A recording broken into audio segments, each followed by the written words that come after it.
आज महाराष्ट्रामध्ये वातावरण चालू आहे, महाराष्ट्राचं महाराष्ट्रीयन जे आता आपलं अस्तित्व आहे, मराठीचं अस्तित्व आहे, हे पुसण्याचं काम साम्राज्य राज्यकर्ते करतात अशी शंका महाराष्ट्रातल्या जनतेला आहे.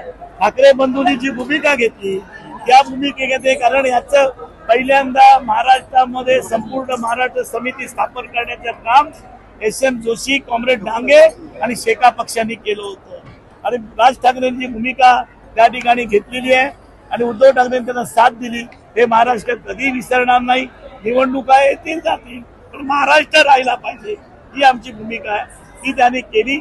आणि 78व्या वर्धापन निमित्त महाराष्ट्रातले तमाम पुरोगामी आंबेडकरवादी आणि छत्रपती शाहू महाराजांच्या विचाराचे जे नेते आहेत ते एकत्र आणण्याचा प्रयत्न मी या ठिकाणी केला.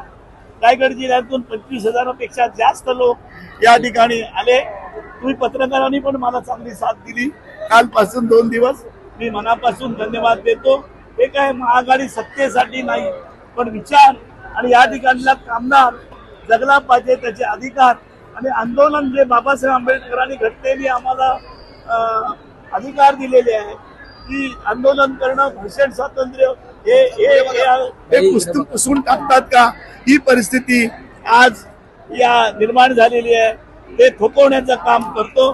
जनस्वराज्य विधेयकाच्या विरुद्ध मी जेव्हा हाऊसमध्ये होतो तर 3 सेशन मध्ये ह्या विधेयक रोखून वरच्या हाऊसमध्ये ठेवलं होतं. आपल्याला माहिती आहे, मी मला माझी मुलाखत पण त्याच्यावर घेतली होती. ते विधेयक आज विरोधी पक्ष आज कमकुवत झालाय असं वाटत असताना आम्हाला रस्त्यावर येऊन काम करावं लागेल आणि त्याला आम्हाला अर्बन नक्षलवाद म्हणून आम्हाला बोलत असतील लालगावटेवाल्यांना, तर आम्हाला आम्ही सगळी जी काय होईल ते आम्ही भोगायला तयार आहोत. पण आम्ही शेवटपर सत्यासाठी आणि शेतकऱ्यांबरोबर आणि गरिबांबरोबर ज्या कामगारांनी 105 हुतात्मे देऊन या ठिकाणी हे महाराष्ट्र राज्य निर्माण केलं त्याला मुठपाती देण्याचं काम आता साम्राज्य राज्यकर्ते करतायत. त्याच्या विरोधात आम्ही खऱ्या अर्थ आणतो.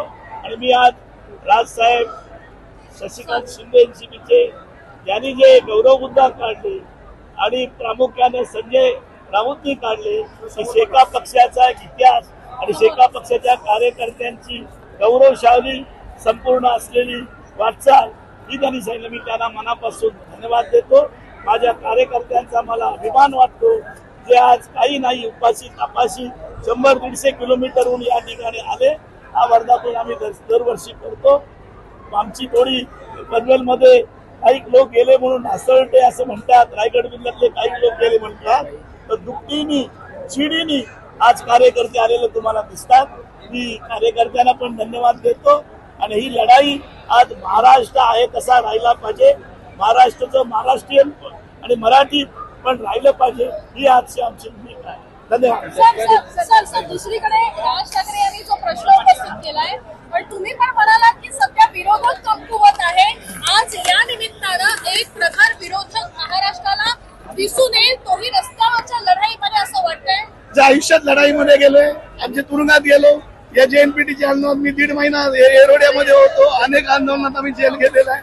आम्हाला त्यातले नवीन नाही पण आम्ही काही लोकांना घडवले, मोठे केले, तेच खोटे निघाले म्हणून या लढाई वेगळ्या तऱ्हेने विरोधक याच्यामुळे सक्षम होतोय, प्रबळ होतोय असं वाटतंय. 100% चिडून होते. त्यांच्या मनामध्ये द्वेष आणि चीड आहे. तुम्ही मंडपामध्ये जा आणि बाहेरच्या सगळ्या कार्यकर्त्यांची संवाद साधा. त्यांच्यामध्ये बाकी त्यांना पद नको, काय नको, फक्त गरीबाचा लाल बावटा त्यांना पाहिजे हे तुम्हाला. शेतकरी कामगार पक्ष